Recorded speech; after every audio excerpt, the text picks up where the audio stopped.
are negative thoughts.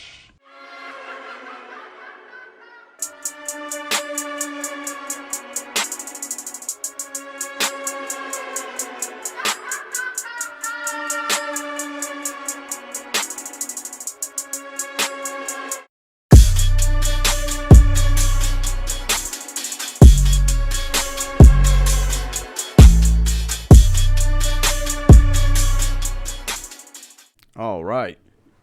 What is up? I haven't done a video podcast in a long time. I'm using my webcam, so if it looks like shit, go listen to it. The House of Wolves podcast. It's your boy, Poppy Big Ears. How y'all doing? It's been a while. I've recorded, re-recorded, cut shit out, added shit into this podcast, and I wrote a script to it because there was just so much shit to remember. And I have shit memory. So, what I'm going to be doing is, over the next few podcasts, I'll be adding in these, the darkness and comedians. This is part one. We're going to highlight Vince Champ. If you never heard of him, he's a real shitbag. And then we got, Chris D'elia. And then we got my boy Bryan Callen. All of these are sexual deviants, I guess you could say. All of them are allegated or accused of or convicted of sexual misconduct with fans or, people they've met, all that jazz. And I just wanted to, there's a lot of them. I think on the next episode I'll have, what's his name? Fucking,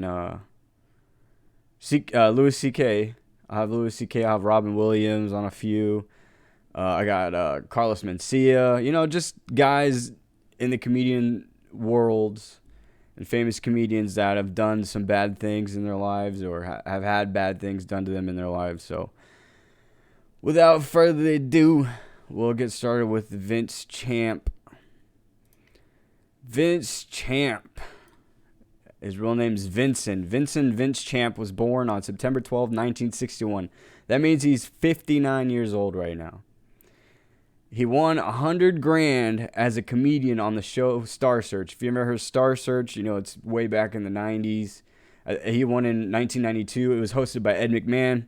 Everybody's heard of Ed McMahon, famous TV personality.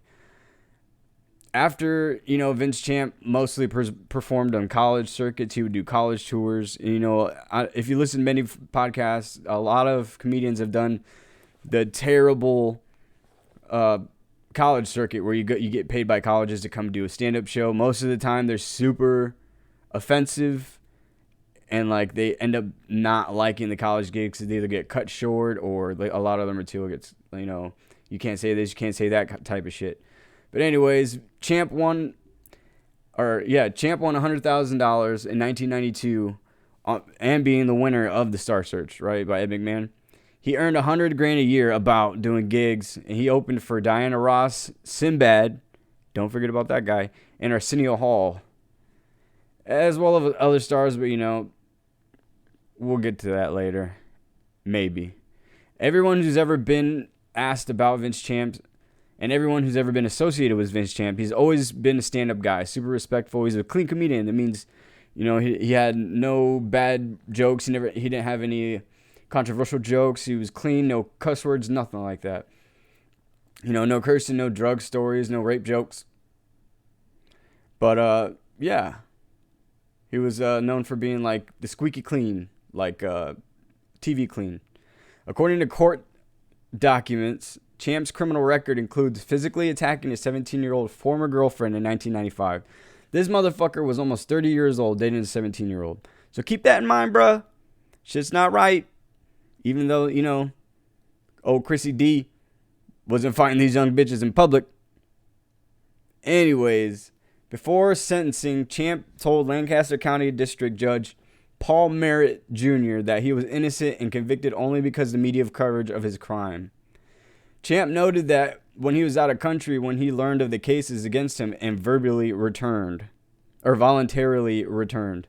So pretty much, we'll come back to that later, but he found out that they were looking for him. Like, they had a search warrant for him and all this jazz. And he found out, so he returned. But we'll get back to that later. So, Champ followed a consistent pattern in his assaults. He sought out his victims inside college buildings. Each time, he covered the woman's head so they would not be able to identify him. He talked to them during the assault, and after the assaults, he asked each one of the women to pray for him when he was fucking done, dude. How fucked up is that? That's fucking insane, dude. That's some, like, you know, martyr for the Bible type shit, dude. Anyways, you know, I've searched for shit on this dude, but pretty much there's not a lot of shit. And then the shit that I did find, it's from the fucking 90s. So how accurate this stuff is beyond me. But, you know, what I did find, you know, my bad. I'm not a fucking journalist. I'm a comedian. So moving on. Even fucking Law and Order has an episode on this dude. And if you want to look it up, I think you can find it on YouTube. If not, it's on Hulu and whatever else you can watch, you know, any episode of Law and Order. It's called The Comic Perversion. It's the 15th episode of the 15th season. And in the episode, a comedian who makes jokes about gang raping and forces women to fuck him in his audiences, he is put to trial and emerges that he has raped young women. And they use a lot of similarities from the Vinson Champ case, so keep that in mind. You know, in that, I watched the episode because my wife loves fucking SVU, but in that episode, like the whatever you call him, the bad guy, the comedian, he's like making jokes the whole time, even in the courtroom. But when Vince Champ was on trial, he did not do that. He professed his innocence through the whole thing and was, you know, respectful and didn't backmouth the judge like all this other shit. And god damn it, that's a text. Anyways, so here's all the rapes and attempted rapes and assaults linked to Champ. On September 6th, 1996, he raped a woman at the University of Iowa in Iowa City. He was charged with first-degree kidnapping and rape. He was sentenced to life in prison without parole on November 15, 2002. Keep that life in prison thing in mind because it's going to come up quite a bit. So, on February... I think I skipped somewhere. Nope. On February 6th, 1997... Champ raped a woman in Union College in Lincoln, Nebraska. He was sentenced up to 40 years in prison in June of 2000. Okay, so that's, 20 years ago? On February 9th, 1997, Champ was suspected having attempted to rape a woman in Knox College in Galesburg, Illinois. No charges were brought against him because inconclusive evidence. On February 10th, 1997, authorities believe Champ raped a woman who was alone practicing the piano in the basement in the auditorium at Catholic College in Kenosha, Wisconsin. No charges were brought against him. But we'll come back to that again. On February 16, 1997, Champ raped a woman at St. Ambrose College in Davenport, Iowa. Only 5 hours earlier that day, an attempted assault took place in Augustana College in neighboring Rock Island, Illinois. So he was trying to get a 2-for-1, allegedly. Authorities suspected Champ, but no charges were brought against him due to lack of evidence. He was charged with first-degree kidnapping and rape in Scout County, Iowa, for the rape at the Ambrose College. So he still got fucked either way. Now, here's a couple lengthy ones. Heidi Hess, on March 5th, 1997, Champ raped a woman working alone in a computer lab in the University of Nebraska, Omaha. When a man grabbed her from behind and she was sat at the computer lab at the University of Nebraska of Omaha, covered her head, raped her, then disappeared. For the first 2 weeks after the attack, Hess, the woman that was, attacked, her father came to her apartment every night armed with a shotgun. I mean, imagine something happens to your kid, man. That's fucking like the least that I would have done to ensure nothing else happened to my daughter. And he stayed until the morning. Her friends brought her groceries because she was so afraid to come outside. Like, imagine how much trauma that woman had been put through to be afraid to leave her apartment. Which, that's fucking terrible, and it's got to be hard to be a woman sometimes, especially attractive women. I got attractive women friends. I hear all the horror stories about, like, weird dudes following them and, like, bad dates and stalkers and violent dudes and, all this other shit. But anyway, she thinks now that she might have enabled her fear to take on the life of her own, which, understandable. Though she was loved and she was doing her best to help herself, soon she couldn't leave the safe of her apartment. A month later, Omaha police detective Mike Hoch, H-O-C-H, Hoch, interviewed Hess and began his own investigation of the case. He made the news.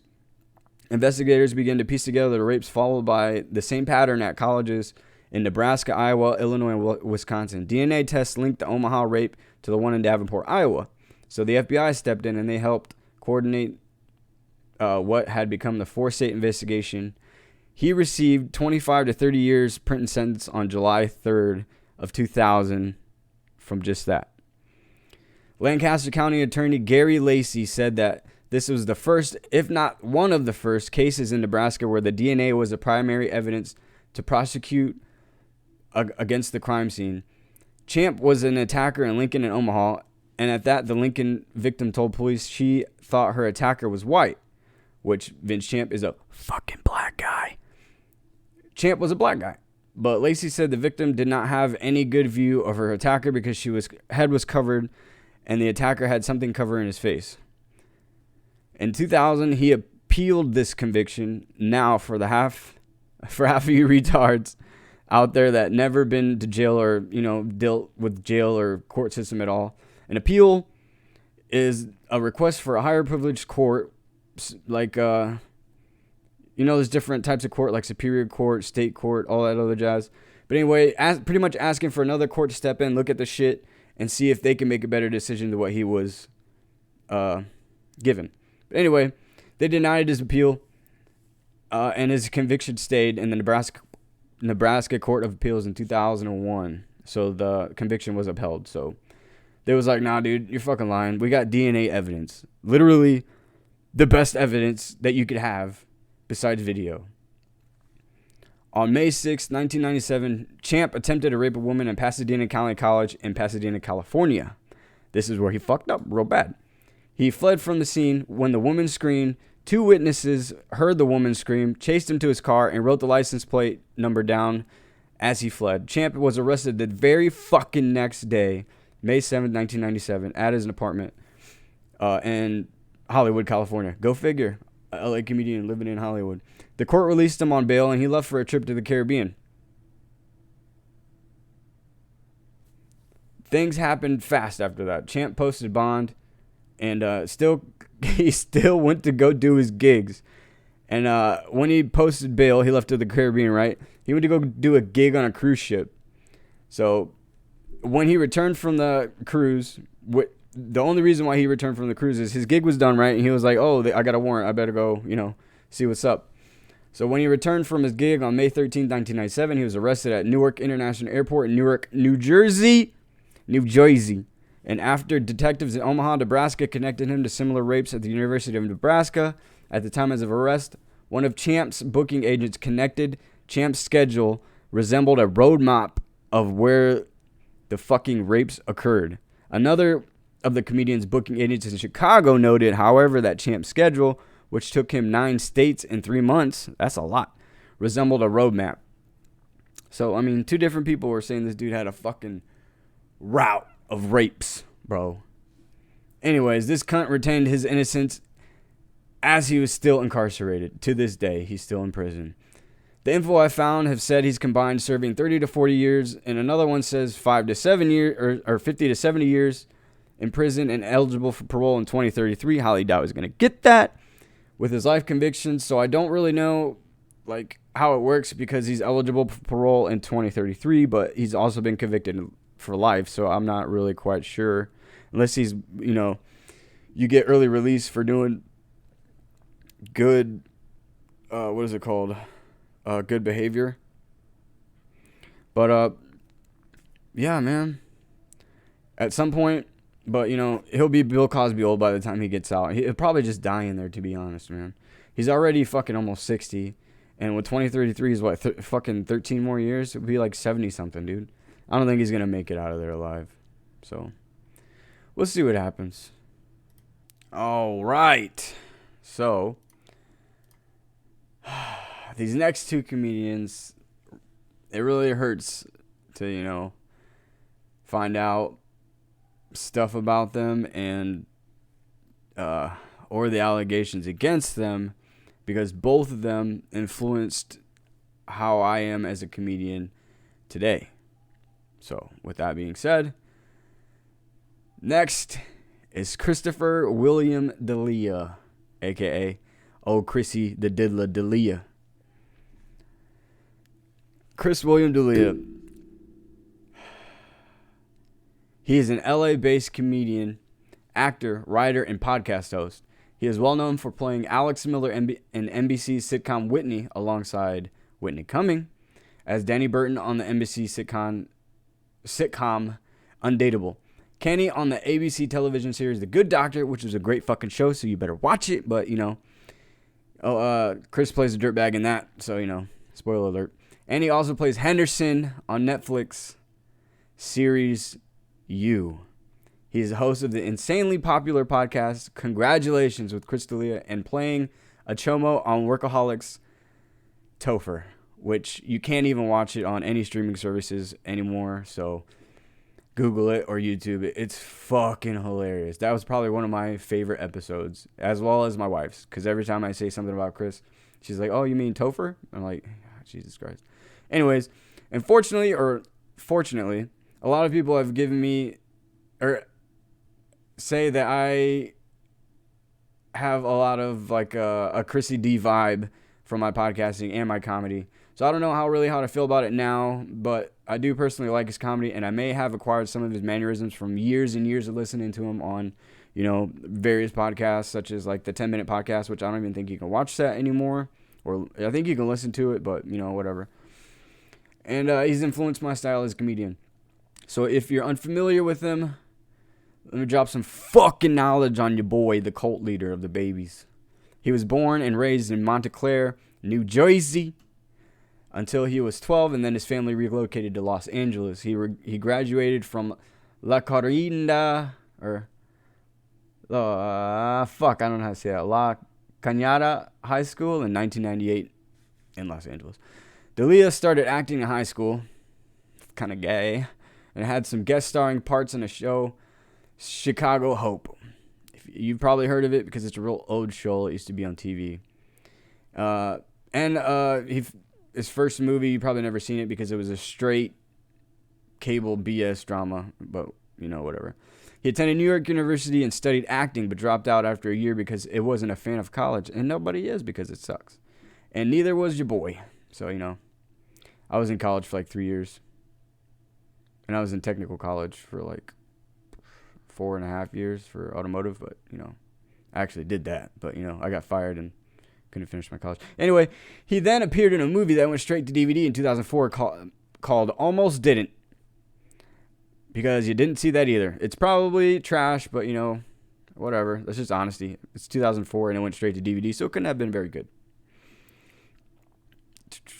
During his downtime as an actor, he started writing scripts, which, super common in LA. When he was 25, he decided to do stand-up comedy because he's funny, which he had always wanted to do. D'elia has been doing stand-up comedy since 2006, way longer than me. He considers himself to be a stand-up who acts, which that's fair. He's in quite a bit of TV shows, and he was going to be in some movies, but, we'll talk about that later. He was featured in a Comedy Central's Live at Gotham. Comedy Central presents Showtime's live nude comedy and has several comedy specials on Netflix. He has like 3, I think. He co-starred on the NBC comedy series Whitney, opposite comedian Whitney Cummings, for 2 seasons. She has a lot to say about him. You can check out her podcast or just look at her Twitter. In 2001, he played Topher on Workaholics, a chomo pedo, who the guys from Workaholics try to get him to like younger chicks or women altogether. Unfortunately, they took off the episode of streaming services like right after all this shit came out. It's so goddamn funny. Try to find the episode and watch it in its entirety because it is goddamn hilarious. D'elia was one of 3 hosts of the 10-minute podcast, which I already said, from 2012 to 2015, alongside Bryan Callen and Will Sasso. Will Sasso is fucking hilarious too. Follow him on IG. It's hilarious. Since February 2007, he has hosted the weekly podcast Congratulations with Chris D'elia. I've watched every single episode probably twice. which was charted at the top 20 podcasts in multiple countries, and I believe it's fucking funny. So, if you haven't listened to any of them, start from number 1 and listen. Listeners of his podcast are often referred to as babies, which couldn't have been any fucking more redder of a flag ever. All right. Chris D'elia also gained over 2 million followers on Vine, which if you don't know what Vine, it's like TikTok, but old, In February 2013, D'elia released his debut parody rap album. Yes, he has a rap album, and he's got a fucking alter ego, MC Shank Smith. His alter fucking ego, look it up on YouTube. I'm not fucking kidding you.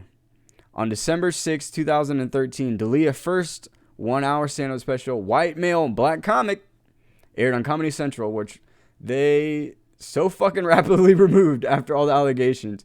He's had 3 subsequent comedy specials: Incorrigible in 2015, Man on Fire 2017, and No Pain, which is on Netflix of this year. All of which aired on Netflix. All 4 were dedicated or directed by his father, and I think the last 2 his brother helped, because his brother's a filmmaker, so I'm assuming that his brother filmed them because his dad's a director. But anyways, in 2016, D'elia headlined the Laughly 420 Comedy Club, which was in Chicago, as a special guest. Ron Funches, which is hilarious because D'elia is straight edge, meaning he doesn't drink alcohol or smoke weed or any drugs of any kind. So that he was on the 420 comedy tour was great. In March 2019, it was announced that D'elia has been cast in the recurring role of Henderson in the 2nd season of the Netflix series You, the Netflix thriller series You, which is a great fucking show too. You should watch that. Coming out to be he plays a comedian, right? Who comes out as a chomo. Oh, the bitter fucking irony of that one. So ironic, which we'll get to in a minute. On April 2018 episode of the Congratulations podcast, D'elia imitated rapper Eminem and made fun of Eminem's middle-aged fans. Well, I mean, they'd be my age, so in their 20s, early 30s. Considering Eminem was one of the best rappers of all times. His positive reaction to the imitation led D'elia to imitate Eminem's rapping again in videos he posted online September 2018 that were in his car. In January 2019 in his garage, and in February 2019, Eminem posted the garage video on his Twitter account, writing, "This is incredible. For a second, I actually thought it was me." Quote Eminem. The May 2019 single Homicide by Logic featured Eminem, then included an audio clip from the car video that Chris D'elia did. At the end of the song, D'elia said that it was a huge honor to be included in the song because they played it at the end of the song, and that he didn't not ask for any royalties and was just grateful to be a part of it. D'elia then had a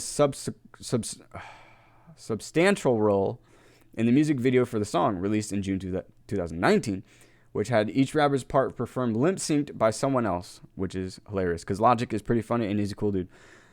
Logic part was performed by an actor, Chauncey Leopardi, in reference to the humorous internet meme that claimed that the two are the same person. Eminem's part was performed by D'elia, and D'elia's part was performed by Eminem, mimicking the appearance of Chris D'elia in the car video. Now, old Chrissy D was married back in 2016 to an actress named Emily Montaigne. They divorced in 2010. Now he's with his current girlfriend / baby mama, whoever the fuck she be. Now here's all the good stuff. So June 16th of this year, a Twitter user by the name of Simone, aka @GirlPoweredTBH, tweeted, "I still can't believe Netflix cast Chris as a pedophile in the 2nd season of You, like the literal fucking irony." And after that tweet, she posted some supporting tweets to this bold yet daring tweet. She posted some emails that she allegedly has contacting D'elia, stating he was grooming her and trying to get her to have sex with him and, quote, make out. So after Simone's tweet started rampaging across Twitter, a few of the females started to share their stories about their encounters with Chris. Some of them were him asking for nudes from 17-year-olds. He asked to come back. Some of them were from wanting them to come backstage after his shows in Vancouver, Snow, Mexico, aka Canada. Another female accused him of soliciting nudes from some other 16-year-old and 17-year-old girls.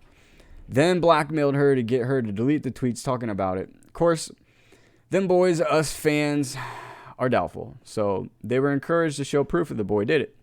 Specifically, a screenshot of the text message thread of a 17-year-old in Denver where she says how old she was and it states that he is 30 and still continues to hit on her and state how he likes the girl continues to shoot him down.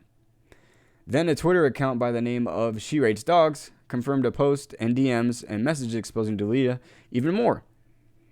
Sus. With their shared stories and similar accounts. These wild-ass tweets show messages of him blackmailing fans to come see him with her own nudes.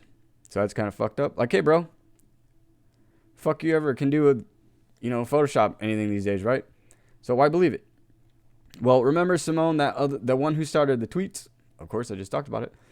She shared a pic of her email, and it matched a lot of the other DMs and email exchanges from other tweets. So, caught you, bitch. Now this part's pretty shady. So after D'elia is flirting and liking these bitches, they get a message from one of his buddies, Mark Hayes, right? So basically, after D'elia likes one of these bitches, and Mark Hayes gets at him for him. So pretty much like a messenger. He would be giving them a number or Snapchat where they could get in touch with D'elia. He would give them the Chank Smith, remember him? Snap, who is D'elia's bullshit rapper persona. I think they use Snap because unless you save the chat, it goes away. So if you don't physically save it or have it in your options as a save it, it'll be there. Or it'll get deleted right after you exit out or message them back. I lost plenty of fire-ass nudes from not enabling save it. Trust me. Someone also claimed that he had been given Michael Lenochi's number. And if you are a fan of his podcast or seen him live, Michael Lenochi is an opener of his for years. Who was... Oh, I already said that. So the point, you're probably like, goddamn, bro. This dude dug a grave and now he's so fucking deep in it, he can't get out, right? So in 2011, actress Megan Durst claimed that he was hanging out with Chris, or she was hanging out with Chris and a mutual friend when he unzipped his pants outside of her car after she agreed to give him a ride to his crib. He asked her to touch his dick and play with it. She said no and claimed that he started to masturbate afterwards. She told two of her friends about the incident. Another woman who was right. Fucking hell. Play with it into the innocent. Another woman. Anyways, that chick told two of her friends to, kind of validify her argument. Another night, a woman who was a night clerk at a hotel that Chris D'elia was staying at claimed that he complained about his AC in his room. So she went up to the room to check on it. And when she got there, when she got to his room, he opened the door. This part's pretty funny. After she got to his room, he opened the door naked as fuck. The woman left, and when she got back to the desk, she claims D'elia begged her to return to his room and fix the AC. Two co-workers were there who were also told about the incident to further back her story and was on her night report at the hotel. But when the hotel was working, when the hotel she was working at was notified by the press about the incident after she allegedly leaked it, they claimed no such fuckery was ever reported to anyone or body at the time of questioning. So that means her stop, Kane. Her saying that she told other people and wrote it down in her nightly logs was bullshit. So fuck that lady. Laura Vittorelli told CNN D'elia exposed himself to her and a friend in 2015. When she was 19 years old, she said she met him after one of his shows and they exchanged numbers so they could meet up at a party later on that night, but ended up at his hotel room with one of her friends where D'elia stuck one of his hands down each of their women's pants. So he had two hands a-groping. And they stated that he groped them before they panicked and they made up an excuse to leave. But Laura alleged that he followed them to the door, where before they opened the door, he pulled out his erect penis. And it pulled out his erect penis. Chris put out an apology which states, quote, "I know I have said and done things that might have offended people during my career, but I have never knowingly pursued any underage woman at any point. All of my relationships have been both legal and consensual, and I have never met or exchanged any appropriate photos with the people who have tweeted about me. This being said, I am truly sorry. I was a dumb guy who was absolutely let myself get caught up in the lifestyle that is my fault. I own it. I've been reflecting on this for some time now, and I promise I will continue to do better." The other woman said she was pressured by Chris to give his older friend a blowjob so that she could be approved to see him. Which older friend, with the Bryan Callen shit coming out,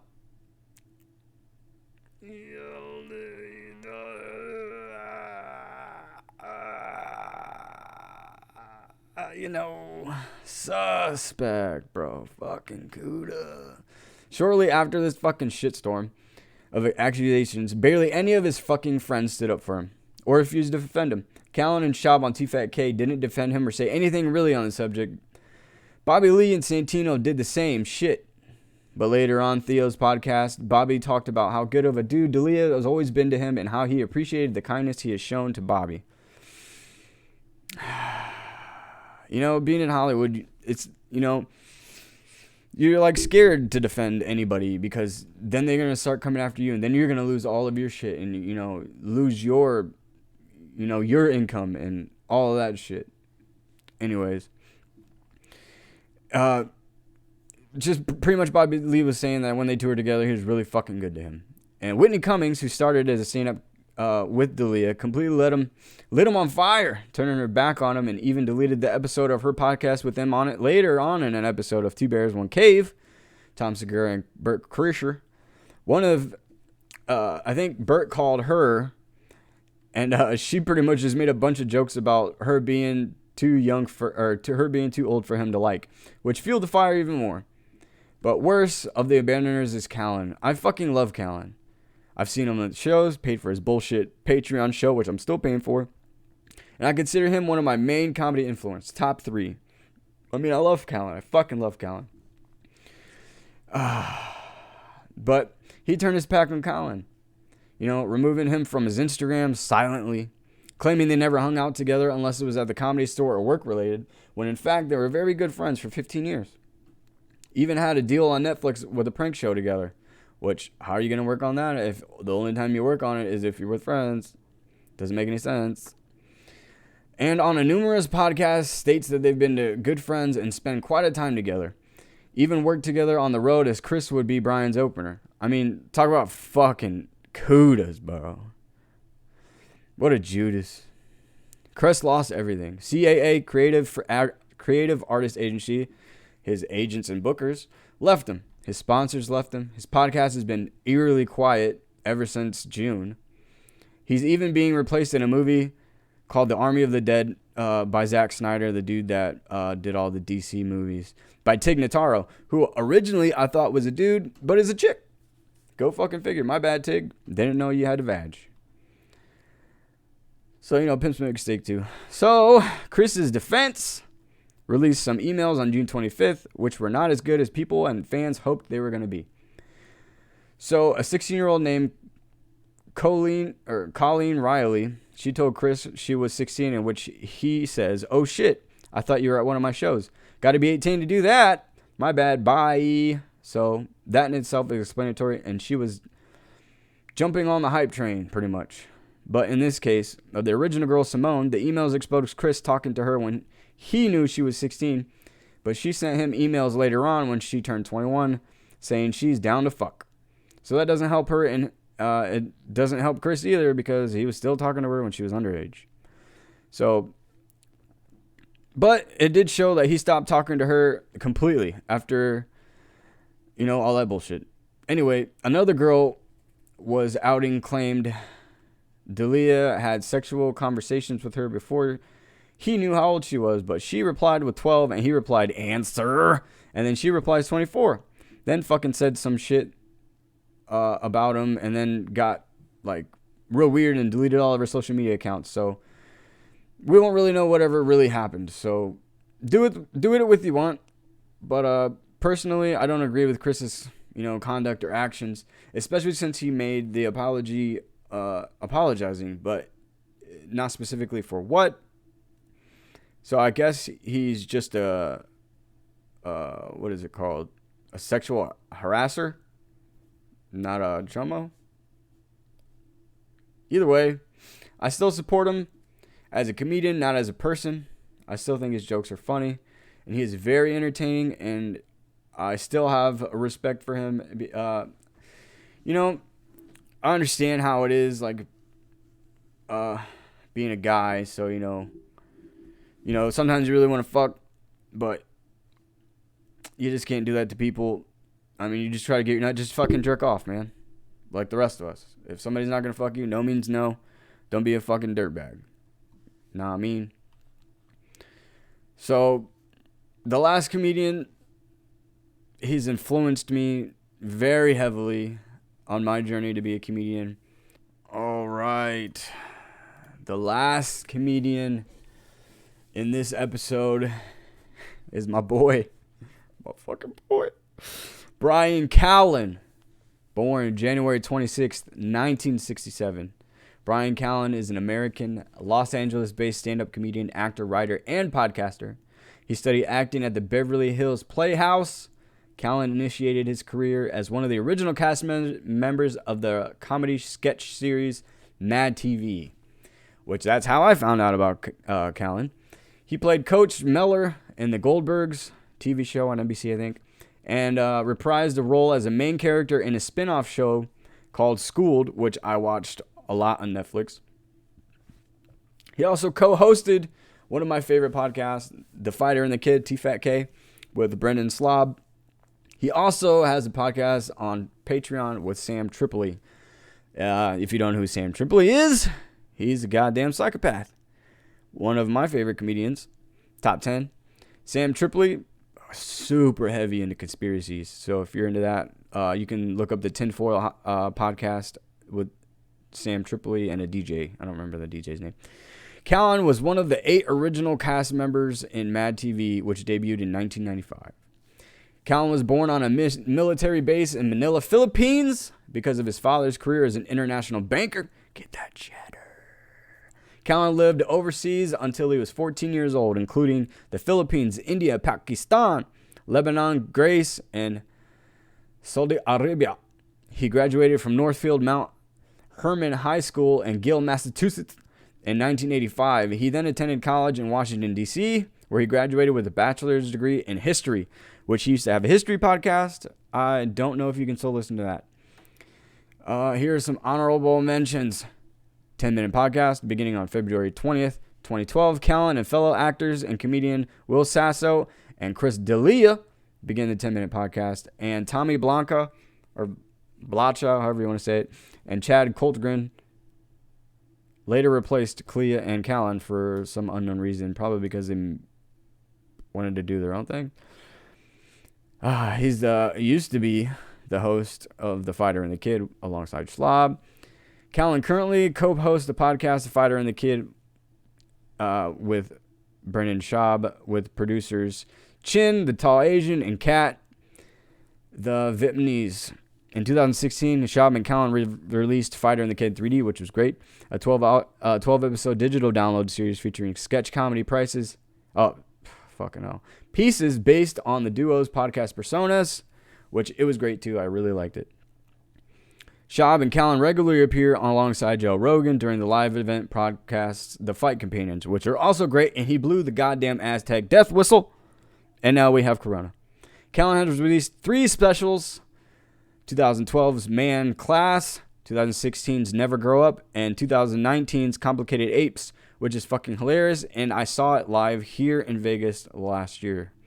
He also has been in tons and tons of shows and movies, like The Hangover. He was the dude that was in The Wedding Chapel. He was alongside Joe Rogan in News Radio, which is an old show. You can go see them ham some fucks because they were together back in the day, starting out comedy together in Massachusetts, I think. Pretty sure. True TV's World's Dumbest, which I've watched for years, and Callen's on that.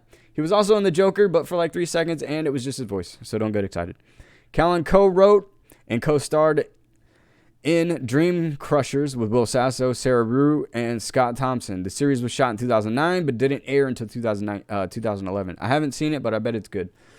First off, let's start with me again saying I love Callen, and he's one of my comedy idols, as in a part of what made me as a comedy and what made me want to do comedy. The same writer from the films that wrote about the D'elia accusations wrote the one for Callen. So don't forget that, because right after the Chris D'elia stuff came out, the LA Times article was written by the same person, and also written the Callen one. So 4 women came out to LA Times accusing Callen of rape and sexual misconduct. The first woman, Catherine Tigerman, met Callen in 1994. She ran into Callen at a bank and he wanted to show her around town, so they became friends. In fact, Tigerman's father, actor Bill Fiore, gave Callen one of his first acting gigs. So they became friends. In 1999, Callen goes to pick up Tigerman at her West Hollywood apartment in his car, according to Tigerman. They go out to dinner to celebrate her being booked for a pilot TV show. At dinner, Tigerman drinks wine, and we all know Callen fucking loves wine, but she only drank half the glass of wine. Tigerman claims that she made her disoriented and nauseated. Pulling a Bill Cosby there, right? They leave. She says old Bry wanted to catch a movie, so they stopped to get a paper, but instead, Callen wanted to look up movie times, so they decided to go back to his place and figure it out. They get to Callen's house above the Sunset Strip, of course, Hollywood. Get comfy on the couch, and Tigerman claims that Callen started to kiss her and began to feel uncomfortable. She went to the bathroom to get herself together, and when she came out, Bryan was right in the doorway, right as she opened the door. He got behind her and was looking in the mirror, and Callen said, "Look at you. Look how pretty you are." So he coerces her to go to his bedroom, where she claims he pushed her down onto the bed and he began trying to have sex with her. And she kept saying no. No means no, Callen. Callen states Tigerman's claims as, quote, demonstrably false. Who's to say? It was 20 years ago. Saying they both agreed to have sex after the alleged rape, Tigerman said she started crying and looking for her clothes around the bedroom. She said that Bryan's dog chews holes in her underwear. For the record, dogs fucking love chewing up undies. My dog Kane, he's chewed up so many fucking of my wife's underwear, dude. He's borderline a sexual offender, dude. It's weird. Anyway, Tigerman says when Callen noticed that she was crying, he tried to comfort her and saying, quote, "Aw, come on. What am I? A big bad rapist? I'm not a big bad rapist." End quote. Come on, you're going to be my girlfriend now. We needed to get this out of the way. Tigerman told Callen he needed to drive her home. So he did. Back at her apartment, she called her then boyfriend, Reno Romano, both of them who remember her distraught phone call and correlated Tigerman's account. Romano drove up to be with her, but she was so upset she wouldn't let him touch her. So afterwards, she threatened to break up with Romano if he told anyone what she'd just told to him. She feared, according to him, that if her father found out, he would get into a fight with Callen and end up in jail. Any idea of him going to the cops and submitting a rape kit felt too physically invasive. So she went alone to get a pregnancy and STD test, which is super fucked up, and it's got to be really goddamn hard to go do that stuff after. If it actually happened, I couldn't imagine, having to man up and go, how embarrassing and how humiliating and how dehumanizing that could have been to anybody. So when Bryan's name started coming up in Twitter last month, for the first time in 20 years, I started feeling relief, she said, Tigerman. Oh, I'm not by myself on this. I finally feel powerful against him. And if I can give that feeling to somebody else, that would be great. So in 2012, Callen had a 4-year affair with a woman named Colleen Gansher. Callen, dude. An affair, really, bro? Knowing he was married since 2008. They met in New York City when she was 23 while he was filming a movie. After the movie wrapped, Gansher said she and Callen continued to see each other in New York and LA. He told her he wanted to help her with her career. Predatory. She claims that he has an extreme and aggressive energy and once said that women have a biological primal desire to be raped. I don't know. My wife kind of wants me to get rough with her sometimes too. Everybody's different. So in 2009, Callen walked into an American Apparel store in Pittsburgh. Rachel Green, an employee there, had no idea who he was, but her colleagues recognized him and pulled him up on IMDb to show her his credentials. The actor, meanwhile, had ventured to a second floor of the store, an area that required employee supervision. So Green trailed him upstairs and helped him gather clothes to try on. He was friendly, she said, though he did not emerge from the fitting room wearing only but his boxer briefs numerous times. The next fucking day, Callen returned to the store and required Green's help, again, this time with his dick hammock Speedo. He ran out of the fitting room to grab something, so I went up to get the clothes he'd already tried on and then find him downstairs telling her, Callen returned to the store and requested Green's help, blah, blah, dick hammock. He comes in, pushes me up against the wall, closes the curtains, and starts kissing on my neck and asks me if he's going to get in trouble. Green then said she pushed Callen off and ran downstairs, telling her coworkers he just attempted to make out with me. Callen denies ever forcing himself on any woman. In 2013, while in labor with her first child, Tigerman contacted an infection and went into septic shock. She was placed in a coma and put on life support for 3 months, her body in organ failure. The trauma of it, compounded with Callen, had done the compound of her body and what Callen had did to her for years earlier, she said. So in 2012, Callen had a 4-year affair with a woman named Colleen Gansher. Callen, dude. An affair, really, bro? Knowing he was married since 2008. They met in New York City when she was 23 while he was filming a movie. After the movie wrapped, Gansher said she and Callen continued to see each other in New York and LA. He told her he wanted to help her with her career. Predatory. She claims that he has an extreme and aggressive energy and once said that women have a biological primal desire to be raped. I don't know. My wife kind of wants me to get rough with her sometimes too. Everybody's different. Callen says Colleen's allegations were false, and she wrote him an apology letter in 2019, and that the only reason that she was talking shit pretty much is that to get her name in the press, to help her career, which I could definitely see that because LA is so fake, dude. All right. In 2016, in an episode of T-Fat-K, The Fighter and the Kid, featuring Whitney Cummings as a guest, Callen joked about how he'd been sexually harassing her since her early career with D'elia. Cummings said that Callen had once asked her for a ride home after a comedy show and pulled his penis out in the car. He said he didn't remember the incident but believed her version of events. So, it's real suspect, Callen. Though Cummings was laughing as she told the story, she said she felt that Callen was the type of guy who does not hear no a lot. Believable. He's a handsome guy. He's pretty fucking famous. Or you didn't listen to it. You don't take it seriously, end quote. Whitney said, quote, I remember being like, oh, I was just going to have sex with him because he's not going to take no for an answer. I'm just going to do this and get him to go away, end quote. Callen said that they had told the story about showing her my penis on his podcast, okay, which is no secret to anyone at this point anymore. I was aware of it. Another female comedian Tiffany King met Callen while performing in Hollywood, and though she was always touchy-feely with her, you ever seen him do stand-up? He seems like a touchy-feely guy, but not in like a sexual way, just like too hands-on kind of guy. She considered him to be a friend. He'd even given her stage time before on one of his gigs in Houston.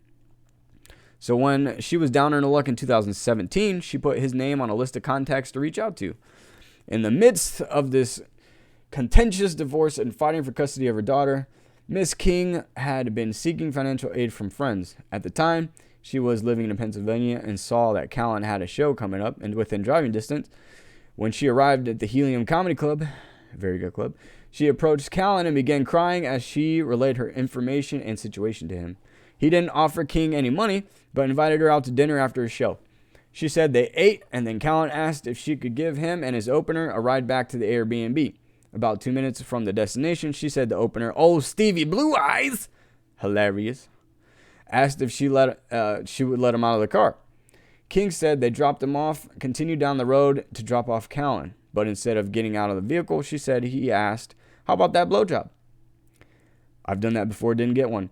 King said, "She's not going to give you a blowjob."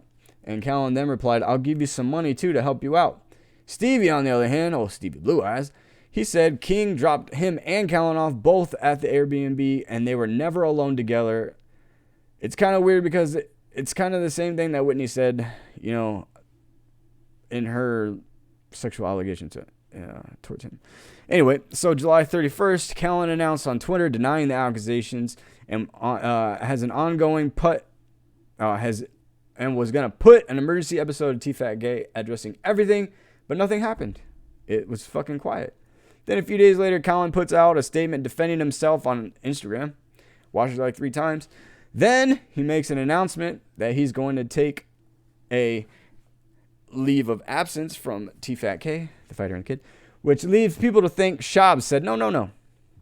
Because he's no longer even listed on T-Fat K as a host or anything, and forced Callen to go on to Patreon, Fighter in the Rinks. When announced, they deleted the post on IG and only had 1 episode, which I paid for that bullshit. It was like $35,000 from accumulated just for that 1 episode. They announced that and then deleted the Instagram post. Only had 1 episode. So it's speculated that sponsors told Brendan, this is speculation, that he could not be associated with him, or they'd pull the plug on his other shows, like Below the Belt and T-Fat K, which is now The Fighter and the Kids. It's fucking terrible. I can't listen to most of them. Joe Coy was just on. It's great. You should be listening to it. Anyways, they pulled the plug like they did to Kalia. Like they did to D'elia. None of his friends want to defend him. None of them. Not a goddamn one. I haven't heard shit about Callen from any of his friends. They just say they can't comment, or even fucking Joe Rogan, Brian's 25 plus year comedian friend. They've been on tours together, fucking spend years together. Won't even defend him. Who hasn't said shit about it. Which I don't blame Rogan, because he just got paid $100 million to be on Spotify, and he's trying to avoid anything to get canceled. Callen's suffering immensely. Uncle Joey's gone to Jersey. Even Theo's left to Nashville. Segura and Bert talking about leaving too. So it seems like the whole family that we knew, it seems like the whole LA comedy families, they know something's about to go up. Something's about to go down. And, or they just fucking up and left. So, it's giant conspiracy because California's gay as fuck. I'd leave California too. A lot of bad things are there. They fuck you a lot, especially in taxes and housing and all this other shit. Anyway, lots of restrictions and taxes made me move to fucking Vegas instead of LA. So, yeah. That being said, a new version of T-Fat K has astronomically been disappointing. Josh Wolf has been dope when he co-hosted with him. But with Malik and Chappelle, it's not as good, man. It's hard to listen to sometimes. I don't even... When they had Mark Norman on, it was via Skype. It was still hard to listen to. It was underwhelming. The like to dislike ratio on YouTube is 50-50, most times being absolutely terrible. Even the fans miss Callen. Every time I look on the IG, every time I look on the YouTube podcast, everybody's asking about Callen. We miss you, Callen. I love you, Callen. I see you're still doing gigs. You was just in Indy, in Ohio. I wish you the best for whatever this is going to bring to you. Whatever these allegations pursue. My final thought is I can't remember shit, let alone anything 20 years ago. But I know trauma holds deep in the mind, and it stays locked up and tucked inside you, and tight right up in there to remind you of how far you've come and how far the chaos has come from you. Though I am a fan of D'elia and Callen, I wish the victims, as if they should be just that, victims, closure and a path to healing and happy lives. But fuck you, Vince Champ. I'm struggling to read. I only see out of one eye. I still got like 2 more episodes. I'm going to have 3 comedians each episode. Sometimes they're an hour, sometimes they're not an hour, about an hour right now. But if you like this episode, like, subscribe, share. Tell me who you'd want me to feature on here. Like I said, I got Louis C.K., I got Carlos Mencia, I got Robin Williams, who's technically not a stand-up comedian, but he did do comedy for a long time. I'm going to have Joe Rogan as one, but that's kind of with the Carlos Mencia. It'll be like a 2-for-1 because of the Mencia incident. But thanks for liking, watching, subscribing, viewing, whatever you're doing. Hopefully you like it. Peace.